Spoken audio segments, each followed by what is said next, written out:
I still do because he's still doing good things and he's still breaking the statistical chain because he's graduating next week with a degree. And so that's super exciting. Even with him, he's not wasting time, he's utilizing his time. But it's just like from that one mistake, you just determine that this person is a bad person. And it doesn't mean that. It's just their situations, their conditions, it all plays a factor. And especially when you're young, because the brain for men really doesn't mature until you're like your late 20s, sometimes Yeah. 30s, depending on where you are mentally. And so it's Yeah. like, how the person that was 18, now that they're 30, yeah, they have a different mind frame. But then it was like, oh, I did this thing. Oh crap. I don't know what's going to happen, but I got to take the consequences because it's there, right? Because everything has Yeah. policy and procedure. So it makes sense. It makes a lot of sense. And I talk about this all the time with my brother, just how brave and resilient, like, you can't tell me nothing that God can't do for people that are incarcerated. Not everybody is like that because, like I said, I remember going on the visit. One of the guards even walked up to me and was like, he does not belong here.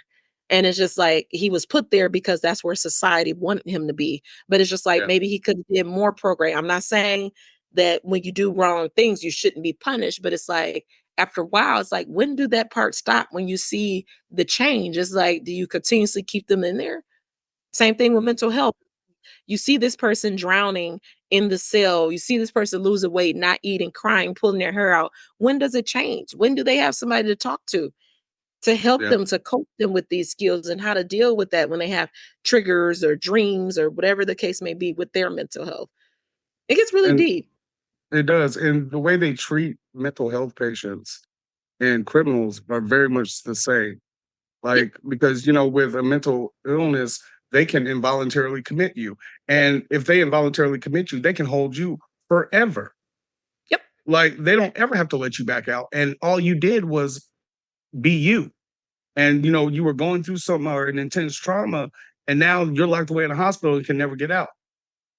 And it's Yeah. like, how is that right? How is that okay to do to somebody? Because anyone can say a person is doing something. Because I know in my own case, I had a situation where people called on me involuntarily committed, and I hadn't seen them in over 2 weeks. So I was like, how did they say what I did when they weren't there to see it? And they still came and locked me up and put me in the hospital, and with no actual facts of the situation.